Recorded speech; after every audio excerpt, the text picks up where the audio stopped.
नमस्ते।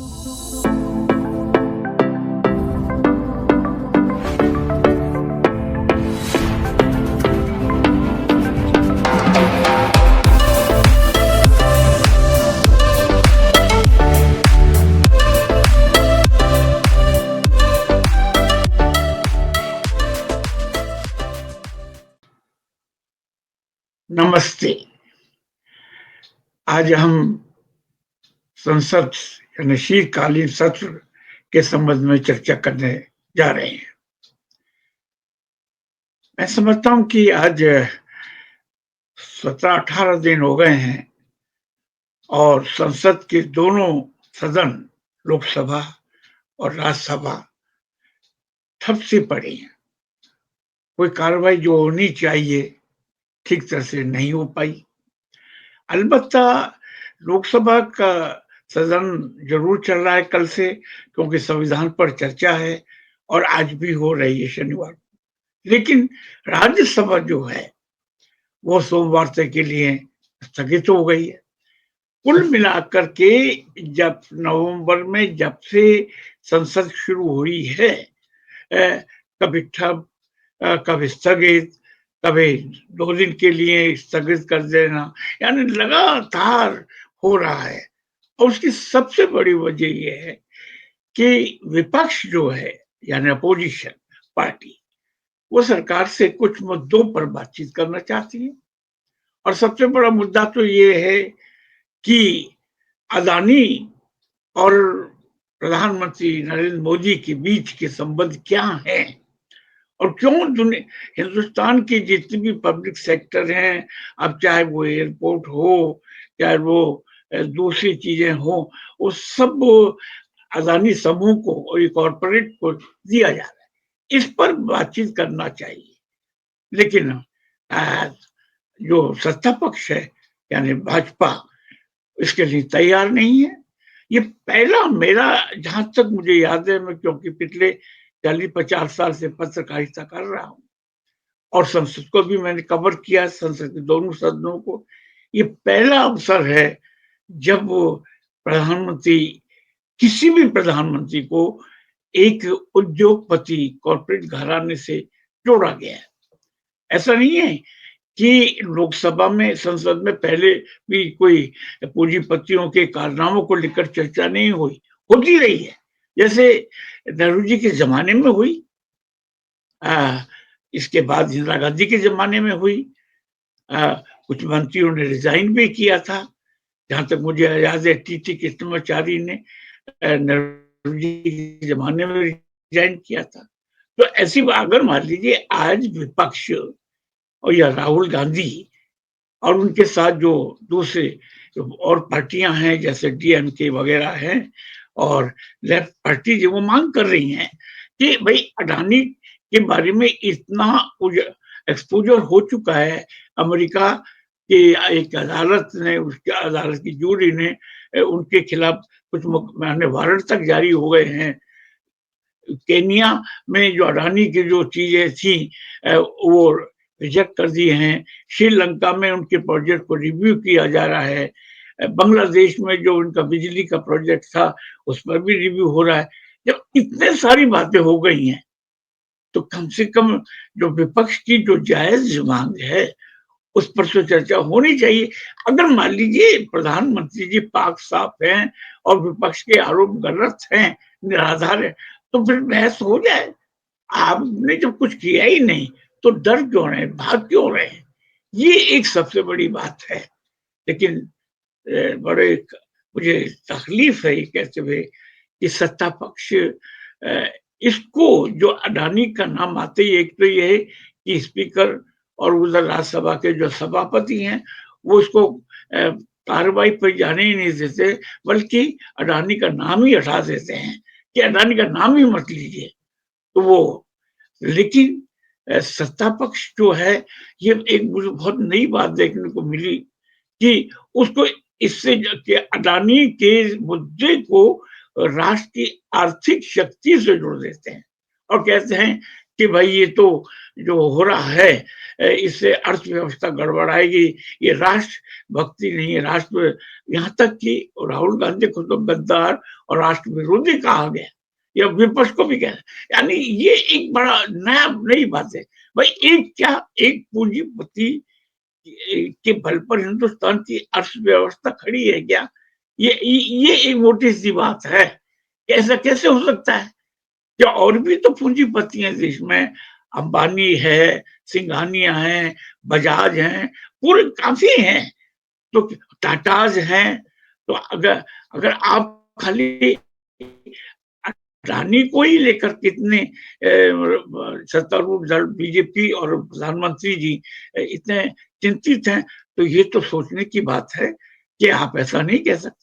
इसी मुद्दे को लेकर के संसद में बहस नहीं हो रही। वरना वरना उनको, विपक्ष को कई मामलों में घसीटा जा रहा है, कुछ नए-नए आरोप सामने आ रहे हैं। ये जो है, और सबसे बड़ी बात ये है कि राज्यसभा जो कि अपर हाउस है संसद का, वहाँ पर एक वहाँ के जो सभापति हैं, यानी जो देश के उपराष्ट्रपति भी हैं, जो देश का उपराष्ट्रपति होता है, वो सभापति होता है राज्यसभा का। थोड़ा-सा उसके उनके ऊपर आरोप ये है, जो विपक्ष ने लगाया, अब वो ये है कि भई आप उनको समय नहीं दे रहे हैं। कुछ सत्ता पक्ष को या विपक्ष को जो मिलना चाहिए समय, वो कतई नहीं दिया जा रहा, सब सत्ता पक्ष को दे रहे हैं। और इसको इसे लेकर के आपके विपक्ष ने ये जो है सभापति के खिलाफ नो कॉन्फिडेंस मोशन लाया कि इस पर बहस होनी चाहिए। हालाँकि नो कॉन्फिडेंस जो मोशन होगा या अविश्वास प्रस्ताव, वो तो ख़ैर सरकार के पास संख्या बल काफ़ी है और वो तो ऐसे ही आ जाएगा।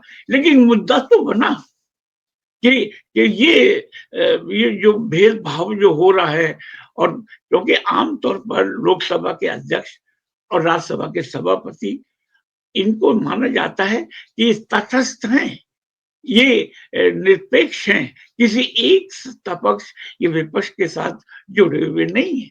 लेकिन ऐसा नहीं हो रहा है। मुझे ऐसे समय में एक चीज़ याद आती है कि ये कोई पहली बार नहीं है कि जो अ, स्पीकर या सभापति के खिलाफ कोई नो कॉन्फिडेंस मोशन लाया विपक्ष ने। नेहरू के ज़माने में भी हुआ, और आपको आश्चर्य होगा ये जानकर के कि सबसे पहले 1954 में, जब जवाहरलाल नेहरू प्रधानमंत्री थे और उस समय के जो अध्यक्ष थे लोकसभा के, वो महाबलंकर से बहुत प्रकांड विद्वान, बहुत सीनियर मोस्ट देश के राजनेता, उनके खिलाफ विपक्ष ने अविश्वास प्रस्ताव लाया था और जमकर के बहस हुई। बल्कि नेहरू जी ने यहाँ तक कहा कि भाई ये विपक्ष को ज़रा समय ज़्यादा दिया जाए। उस समय 2 घंटे उन्होंने दिए थे इस पर बहस के लिए, लेकिन नेहरू जी ने कहा कि नहीं, ऐसा नहीं, उनको ज़्यादा देना चाहिए। इसके बाद फिर 1966 में सरदार हुकुम सिंह के खिलाफ लाया गया अविश्वास प्रस्ताव। इसके बाद बलराम जाकर 80 में उनके खिलाफ लाया गया, और सब में समय डिबेट हुई। ऐसी बात नहीं है कि डिबेट ही नहीं हुई।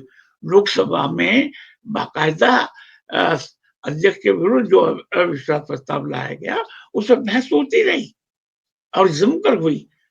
लेकिन आप यहाँ पर भागना चाहते हैं सत्ता पक्ष, ये थोड़ा अच्छी बात। इससे क्या होता है कि इससे संसद की जो गरिमा है, लोकतांत्रिक गरिमा, वो गिरती है, और वो सरकार जो है वो कटघरे में खड़ी हो जाती है। अगर मान लीजिए विपक्ष मांग कर रहा है, उसकी मांगे हो सकता है कुछ अनुचित भी हो, लेकिन आप कम से कम बहस की अनुमति तो दें, बहस तो हो। और संसद को ये तो मालूम होना चाहिए सत्ता पक्ष कि संसद जब ठप होती है और 1 मिनट में, 1 घंटे में कितना खर्चा होता है देश का, वो पैसा तो आपका और हमारा सबका ही है। तो 1 दिन 2 दिन बहस हो जाए अडानी के सवाल पर। और आपको तो यहाँ मैं ये बताना चाहूँगा कि अडानी के सवाल, सेबी की जो प्रमुख है, उसके सामने जेपीसी के ने उसको यानी जॉइंट पार्लियामेंट कमेटी वो उसको तलब किया था, जो पुरी है, उनका नाम शायद बुच है, पुरी बुच, और उनको कहा था कि आप जेपीसी के सामने आइए और अपना पक्ष रखिए, लेकिन उन्होंने आने से मना कर दिया, क्योंकि उन पर भी ये है कि वो कहीं कहीं अडानी कॉर्पोरेट हाउस से जुड़ी हुई। तो इन तमाम बातों को लेकर के विपक्ष चाहता था और आज भी चाहता है। हाँ, राज्यसभा में बहस शुरू हुई, लेकिन स्थगित हो गई तो सोमवार तक के लिए। लोकसभा में इस समय संविधान को लेकर के बहस चल रही है। ये अच्छी बात है कि कल से एक बहस शुरू हुई है और आज शनिवार के दिन भी चल रही है और दोनों पक्ष जम करके अपनी बात कह रहे हैं। तो उसमें मैं ये समझता हूँ कि आप किसी हर चीज को राष्ट्रद्रोह और गद्दार, ये एक बहुत ही गंदा शब्द है कि आप विपक्ष को, और जो कि विपक्ष का जो नेता है राहुल गांधी, उसको गद्दार भी कहते हैं। ये शोभा तो नहीं देता है बिल्कुल भी किसी भी हालत में। तो इन सब को लेकर के एक अच्छी परंपरा जो अब तो नेहरू जी के जमाने से चली आ रही थी, उस परंपरा को अटल जी भी इस पक्ष में रहे, जो कि बीजेपी के प्रधानमंत्री थे। वो भी इस पक्ष में रहे कि संसद में बहस होनी चाहिए, क्वेश्चन आवर होना चाहिए। लेकिन आज इस समय का जो भाजपा का जो वर्तमान नेतृत्व है, नरेंद्र मोदी जी, और एक तो ये समस्या ये भी है कि नरेंद्र मोदी जी मुश्किल से कभी संसद में आते हैं।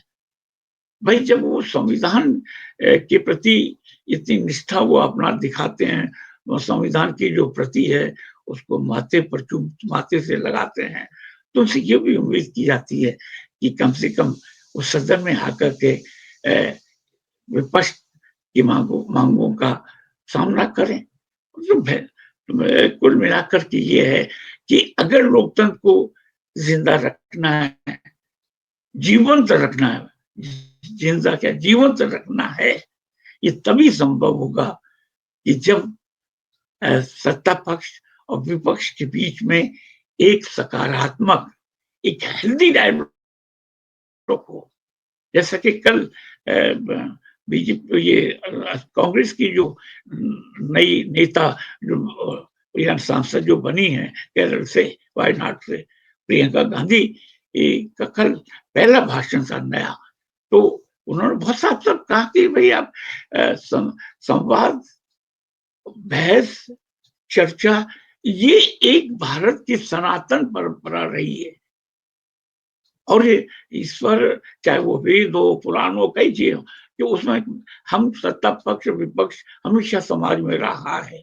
तो उस पर अगर एक समाज, एक हेल्दी डायलॉग होगा तो जाहिर है कुछ नई चीज सामने आएगी।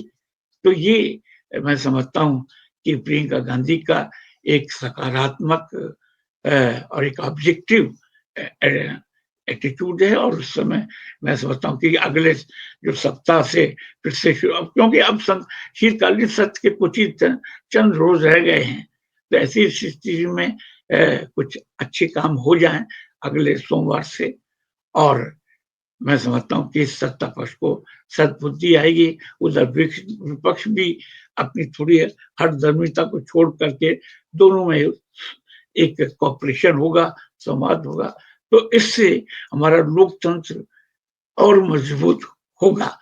क्योंकि एक बड़ा महत्वपूर्ण बिल आने वाला है, और वो महत्वपूर्ण बिल है कि वन नेशन वन इलेक्शन, एक ही समय लोकसभा के चुनाव हो और सभी विधानसभाओं के चुनाव हो। इसका बिल कैबिनेट ने तो पास कर दिया है और ये संसद में रखा जाने वाला है।